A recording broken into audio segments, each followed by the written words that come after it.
Shalom. We desperately need to go to the desert. Like now. The entire Jewish people. The whole world, actually.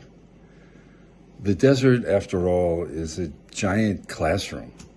It teaches us the importance of water, responsibility, of community, of spirituality, of humility. But most of all, it teaches us just to slow down. Be the camel. Walk nice and slow. You're in for the long run. Time loses its primacy. It's not a race, it's stamina. It's not the destination, it's the journey itself. The desert is Shabbat.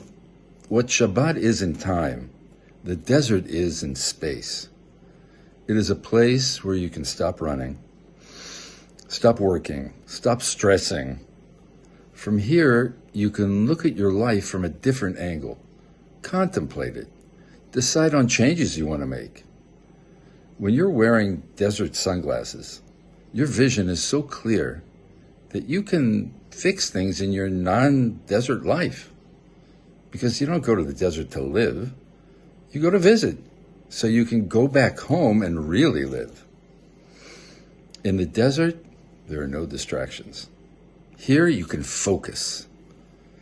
It's not by coincidence that the biblical prophet Hosea suggested, in a poetic way, that the desert can be a great place to fix a broken relationship. Today we could say, there's no reception out there. You'll just have to talk to each other, face to face.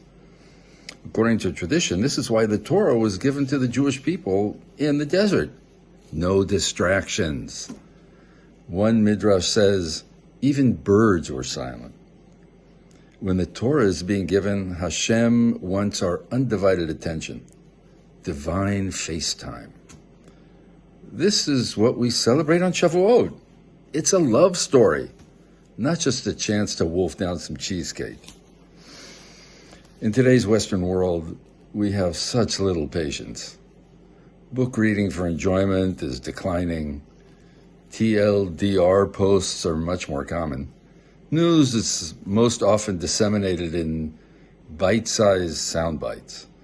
People surf the web, picking up shallow bits and pieces of information, but often thinking that they have grasped knowledge and wisdom, which are so very different than information. I have met many a tourist at Ben Gurion Airport who has told me, before we even left the terminal, what Israel needs to do in order for there to be peace in the Middle East. I fake a smile and try to distract them with Israeli iced coffee at Aroma. But the world's lack of patience is most evident when it comes to war. If you're going to fight a war, even a just defensive war, can you please get it over quickly? Terrorists know this only too well. But anti-terror urban warfare takes time, as painful as it is. This past week, a miracle happened. The bravest of the brave IDF soldiers went into a dangerous, highly populated, terrorist-infested area and tweezered out 4 hostages. We rejoiced, but we all knew it came at such a high price. And there are another 120 of them. Saving lives isn't just a moment. It's a process. And unless we want to relive October 7th all over again, this multi-front war is not going to be over quickly. I wish it were otherwise, but some things take longer than we'd like. For instance, education, love, wisdom, security. Don't have patience for the long haul? Come to the patience gym and work out.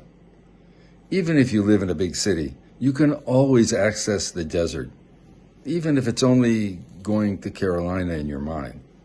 And you can start on Shavuot when we relive Sinai. Then you can turn the desert into dessert. Have your cheesecake and eat it too.